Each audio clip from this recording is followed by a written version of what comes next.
let's talk to Pam about the NFC West. Yes. Before we started recording, when I said that I'm the most excited about this division, I got a yuck from Pam. So I would like to ask, why the yuck, yo? Like, why don't you like this division? It's not the division. I think there's a lot of yuck teams in the NFL this year, but actually it should be like that, right? There's only a handful of teams that are elite enough to make a Super Bowl run, and at least the NFC West has one of those teams, so it's not a complete yuck fest. So what is the team that you're referring to?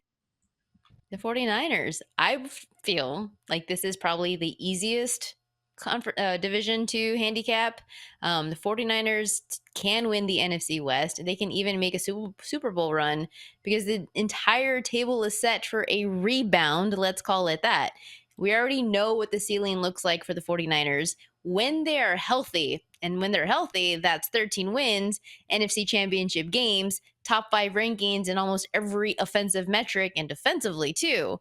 So then that could be like the biggest factor. They finally caught a break with the schedule makers. Net rest advantage. They have a lot of healthy pieces that are back.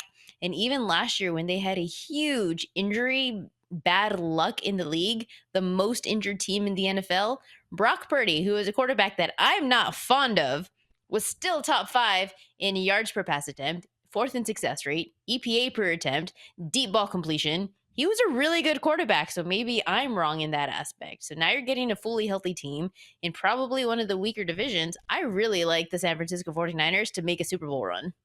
I love what you said there because I couldn't agree with you more about Brock Purdy. I thought last year was very telling of the kind of quarterback he could be because got nothing from Debo. Ayuk got hurt. McCaffrey was hurt. Yep. Their first round pick was shot this time last year, right? Ricky Pearsall, he comes back at the end of the year. And you heard all the numbers that she mentioned. He played like a top 5, top 6 quarterback without these weapons. And to her point about the bounce back, right? Shanahan is the king of the bounce back. Like anytime this dude is below 500, the next year, 12-5, 13-4. And it checks out that way. Bro, this year they're only playing one team that's projected to have double-digit wins, and it's the Rams twice. Right? And we'll get to the Rams in just a little bit. I think that Robert Saleh back at defensive coordinator. Pam, I've been talking about this for years. Like, some guys aren't Batman, and that's not a bad thing. I think he's a great Robin, and Robins, to me, in the NFL are all coordinators. I think he's an awesome Robin. Head coach, granted, it was the Jets. They've been a mess. I'm a lifelong New Yorker. I'm not a Jets fan. I'm a Giants fan, but they've been in the dumps my whole life with the exception of Rex Ryan for like 2.5 years. So I'll give him a pass for that, but he's a great defensive coordinator. Even the players talking about it, how having him back in the locker room, it just does a lot for their defense and their mentality. And to her point, easiest schedule in the NFL, they're not playing a first place schedule. They're playing a last place schedule, which when's the last time that happened to them? Yep. So everything tracks for the Niners to win the NFC West plus 150, 7-1 to win the NFC, 20-1 to win the Super Bowl, 10.5 win total. We did the way too early. If you remember, the day after the Super Bowl, I said Niners and Bills. Yep. Got a little sprinkle on that, just a little bit, little Salt Bay over there. Why not 45 to 1? I was about to say, yeah, it had to go over 40. Yeah. So it's hard.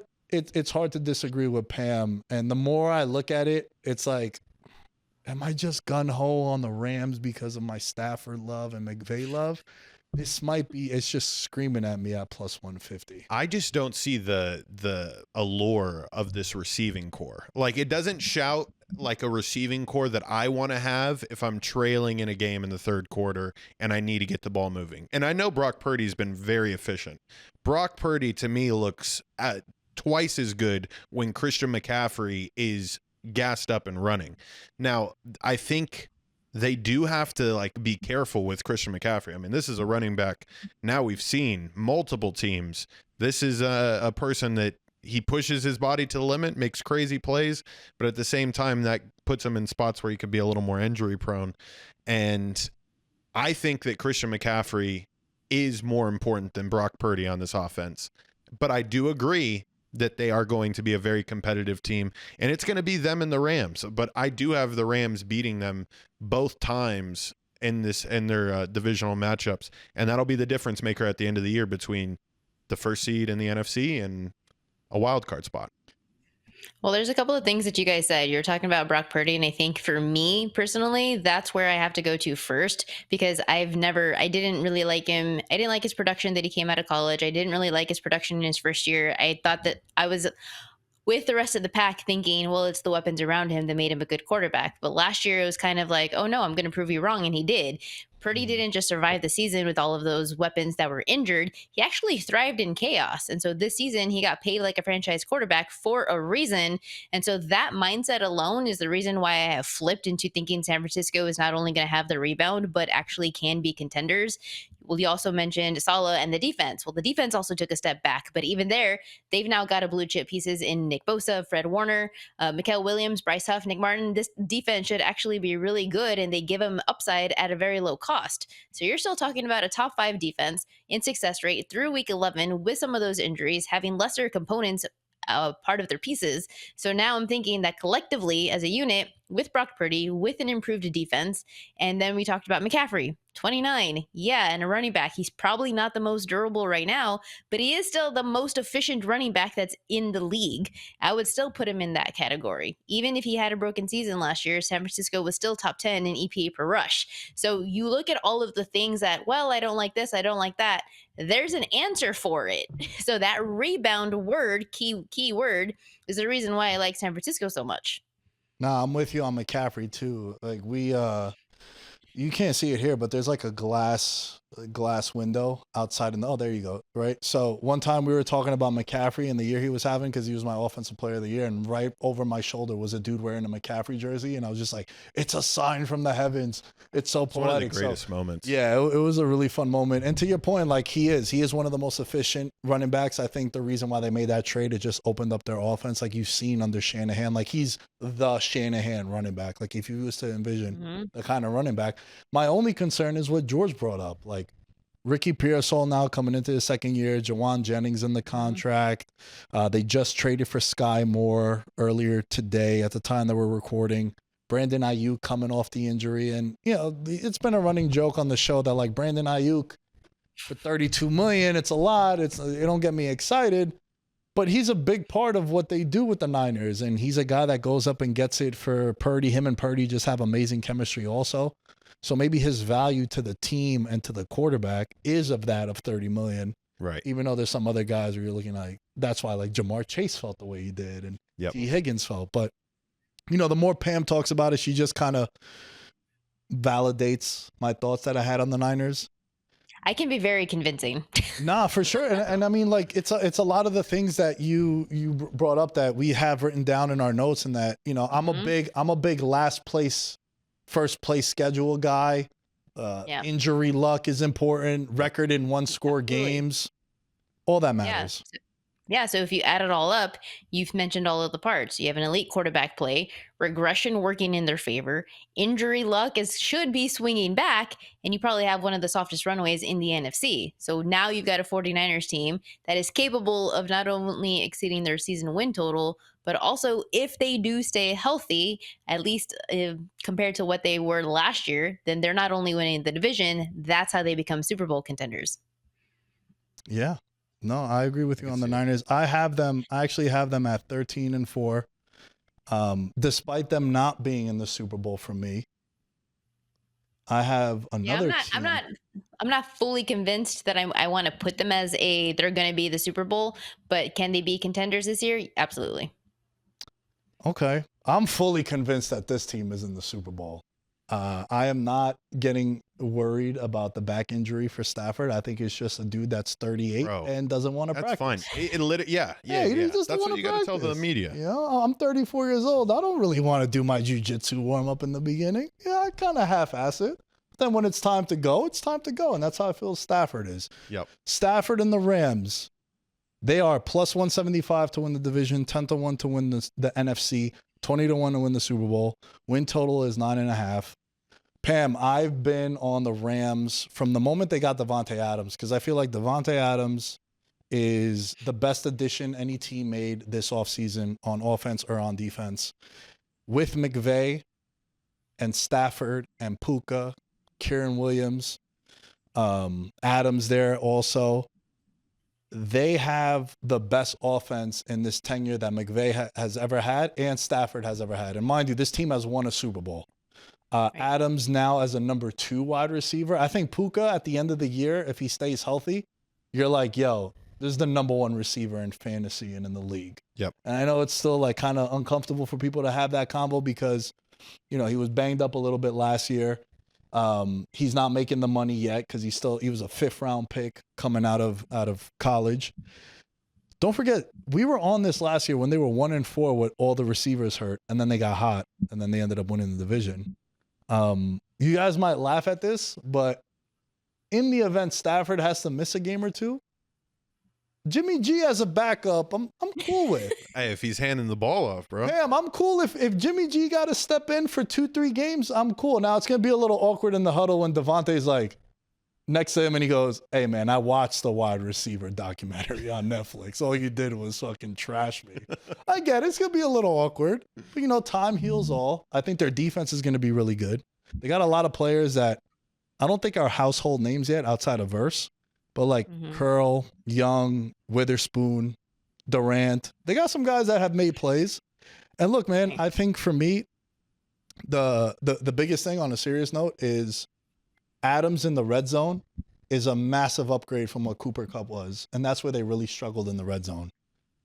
I'm all over the Rams. I'm ready to put them as my NFC representative of the Super Bowl. Take that, Pam. I know you're not happy about that one. Well, when I said yuck, I was referencing your prediction on the Rams, not on the division. And it's for, you know what, for me, it's more of just like I lean on under 9.5 with not a lot of conviction. So for me, it would be a pass. But the good thing about the Rams is that they were battle tested. They opened 2024 season 1-4, and yet they still rallied to 10 wins. That alone is resilience. So you give me some better health and a softer schedule, then I'm probably going to be a little bit more inclined to have hopes for this team. But there's parts of the Rams that I absolutely cannot back to go over 9.5 wins or to win this division because they do have a brutal early season. You have weeks 1 through 6. You're going at Eagles, against the 49ers on a short week, at Texans, against the Ravens. After a London trip, you play 5 games before the bye, and then they went 1-4 in 2024.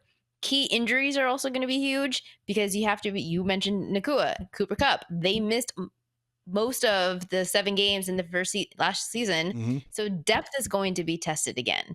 And I think game script also comes into play. They only led at halftime in 5 of 17 games. There's just a lot of question marks for the Rams that I don't feel like they have solidified answers to. If we're talking about like the 49ers, you know what they look like when they're healthy. This team you don't necessarily look like because they can be healthy and they're still not performing to their level of expectation. So because of that, I'm less inclined to believe that this is going to be a bounce back year for the Rams. Yeah, no, I get it. I could definitely see that, you know, the process at the beginning of the year and where I struggle though a little bit with the way that they ended the year and almost upsetting Philly in the snow. I can't stop thinking about the fact that if that game is played in non-snowy conditions, that maybe the Rams win the Super Bowl last year. Like you're talking about a team that was just able to get hot at the right time. I do think that they have the best coach in this division, and it's close between Shanahan and him, but it's giving me Bucks in 2021 with Tom Brady vibes, where you got the pieces on the outside, you got the veteran, you got a great OC. Just give me magic now. And we didn't get a chance to see it last year. The defensive line with Verse is going to be insane. He led the league in pressures last year. Ford, Kobe Turner with 9 sacks last year. I'm very hopeful that this team is going to succeed. I do think we're going to see Kyron Williams and Blake Corum become like a secretly competitive running back room where you weren't expecting that that duo to perform the way they did. But I think the Lions really unlocked it last year with the way to have a power back and to have a speedster, Thunder and lightning. Yeah, Sonic and Knuckles, right? Yeah. They'll come up with their own cool nickname or whatever they want. But no, I'm high on the Rams. I have them winning the division at 12-5. I have the 49ers finishing 12-5 too. Yeah, There's two things that you said. One, I want to see magic, and two, they got hot, and that's kind of that was part of my argument, is that they needed some like furious comebacks in order to get 10 wins, and because they trailed at halftime in only 5 of 17 games, and yet they still won 10. So that is not sustainable or something that they can build on into the following year. You did say something that I do agree on, and that Kyren Williams is going to have he could have a good season, and still the Rams underperform their season-long expectations. Kyren Williams, his rushing touchdowns, I love his season-long props for his overs. I love his season-long prop on his rushing yards. He averaged 20 touches last year, 14 touches in 2024, and the Rams are top 10 in EPA per rush, inside the top 10 inside the red zone, where they actually struggled because it was passing related. So I think there's an opportunity here to kind of build on what their strength should be, and that's utilizing more of Kyren Williams inside the red zone. Lean on over rushing touchdowns, especially if it's like around the 10 mark. Yeah, and one other thing that she said before too, they kind of hear me out because I know I've been dumping on them for like 4 months now, but you know how we talk about the Dolphins being top heavy, and like if Waddle pulls a hamstring for 6 weeks, Rams are kind of the same way, right? Agreed. Like Stafford, Williams, Puka, Adams, it's dope. But then if you got Tutu Atwell, now got to get 8 targets. It's like, I don't know if I like that. They were pushing it last year. They were. And I like him for, you know what, twice a game, let's throw a 60-yard bomb and maybe you could open things up for us. You know, and Higbee came back. Don't forget he got hurt in the playoff game against the Lions, so he missed the majority of last year when he came back. I think Verse is, I know he's your boy for Defensive Player of the Year. Yep. When he entered the lineup last year, they became a top 10 defense, highest rate in pass rush, highest rated defense with the pass rush with him in the lineup. I really do think, Pam, could we agree with this? It's a 2-team race in the NFC West, correct? Would you agree with that? Absolutely. Okay. I'm not gonna say 2-team, but if there was a 2-team, I wouldn't have put the Rams as a second. Whoa! So who would be your second then? Oh, I'm sorry. Did you say something? Yeah. Did you? Okay. I said who would be? Sorry. No. You're good. You're good. I would say who would be your second team then?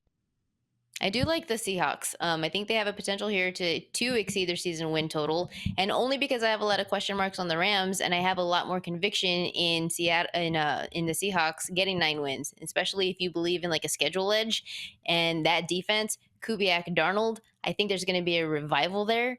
I think there's a really good opportunity here for the Seahawks to make some noise because it's not as popular of the name as the Rams right now, considering they have all of the stacked players on roster. Oh man, Pam, you were doing so well with us. Oh, what? No. I'm high on the Seahawks. You're gonna agree? I'm high on the Seahawks. You're gonna betray me? No, I just like betrayal. Gingers and gloomy conditions it's trending upwards for Sam Darnold and his red hair. I'm a fan, and by the way, I think that drafting a left guard. Come on now, teams that draft left guards are my favorites these days. Other than that, I think Charbonnet and Walker, best running back duo in that division, without a doubt. I think the Seahawks are definitely great enough to. How am I going to put them? I'm going to say that like they're like the Penn State. They're going to beat the teams they're supposed to beat. It's just a matter of can the Seahawks upset some of the good ones, and that's where the question mark comes from. Oh, okay. So like I feel very passionate about this. I said at the moment that he signed with the Seahawks, the Darnold contract is going to be one of the worst contracts in recent NFL history. I think no player has ever. Yeah, comes into play. No, for sure. But you know what also comes into play? A proven system elevating bad quarterbacks. Right, without a doubt. Even Brock Purdy was one of those players, and Derek Carr. So I think there's an opportunity here to see a much improved Sam Darnold. I'm with you on what he's stepping into. I also know that he's not going to have Justin Jefferson, Addison, Hawkinson, Jones, Kevin O'Connell as a head coach in the offensive scheme, playing indoors also. I like JSN, Cooper Kupp. Yeah. Them getting rid of Lockett and getting Kupp is like such a lateral move. It's crazy. To me, I just think Darnold, no one has cost himself more money in an 8-day stretch in sports history like he did between that Lions game and then the Rams game, because it was there for him to just stay in Minnesota. And I just think that, you know, we talked about it when we talked about the NFC North, Pam, how I know it sounds crazy, but like 110-1 on McCarthy to win MVP.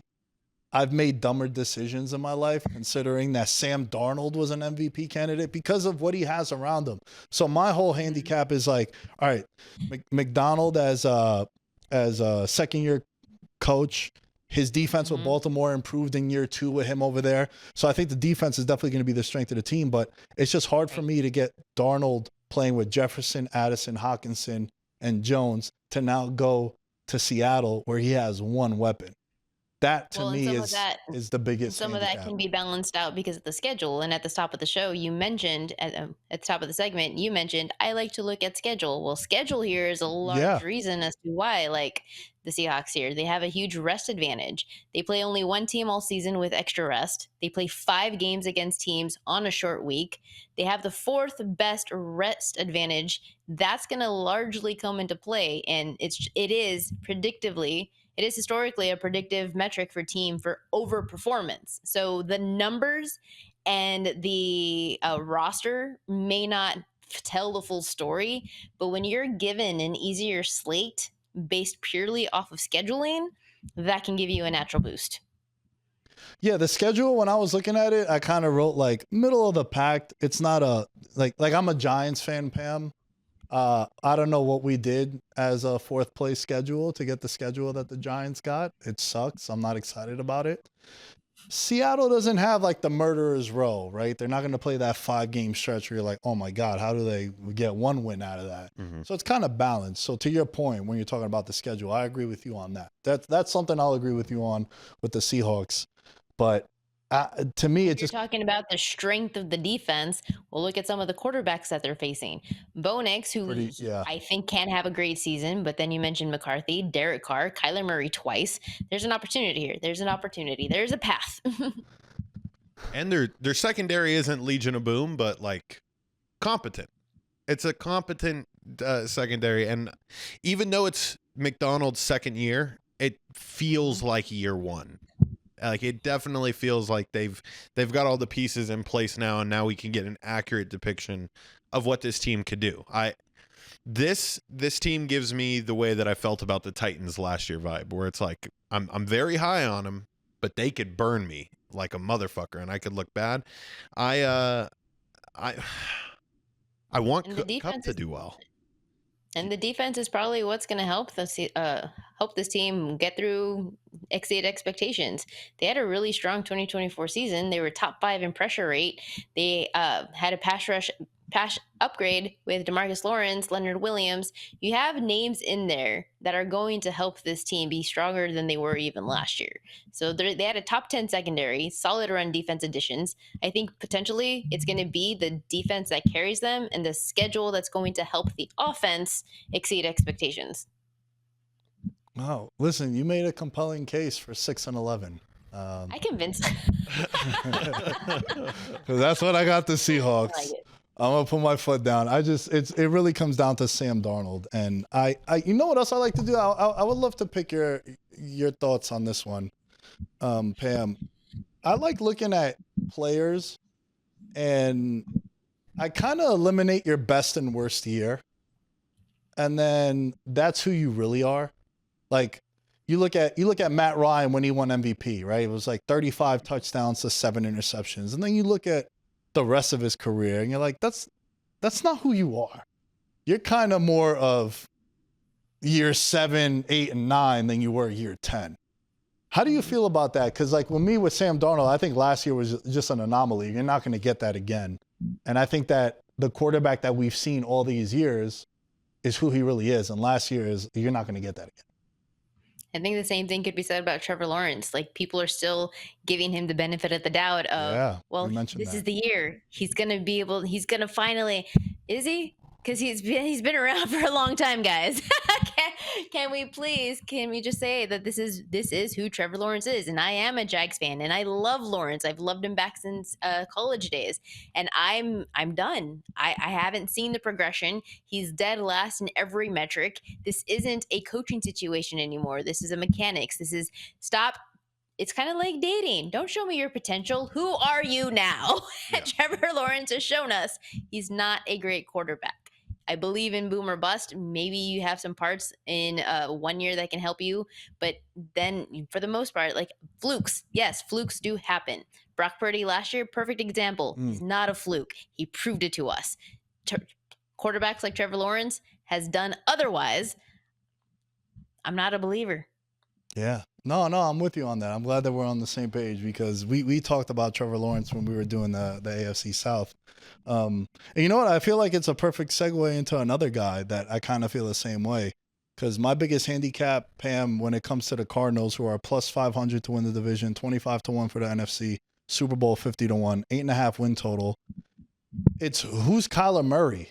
I think the model of inconsistency, right? He had that 1 year, his second year, they do the Hail Murray when they beat the Bills. I vividly remember because I had a 40-1 on him to win MVP. And then that next day, it was him and like Josh Allen was like a coin flip. And then he gets banged up against the Pats. And then ever since then, it's just been like, things are going great. And then he gets hurt. Yep. And then he plays hurt. Like, he does play hurt. He plays tough. But he does miss time. He's missed time in 3 of the last 4 seasons. And I just don't know who he is. He's like, to me, I think of quarterback 18 in the NFL. I think of Kyler Murray. Like, that's where I have him at. And model of consistency, being inconsistent. At least I know what I'm getting with him. I'm just curious how you feel about Kyler Murray as a quarterback. I don't think that he's a great quarterback at all. I think one of my favorite preseason wagers, predictions at least, is taking the Kyler Murray passing yards under. It's set right now at 3,400.5. Last year he had 38, but this number just feels way high when you actually dig into what Kyler Murray is, and more importantly, what he isn't.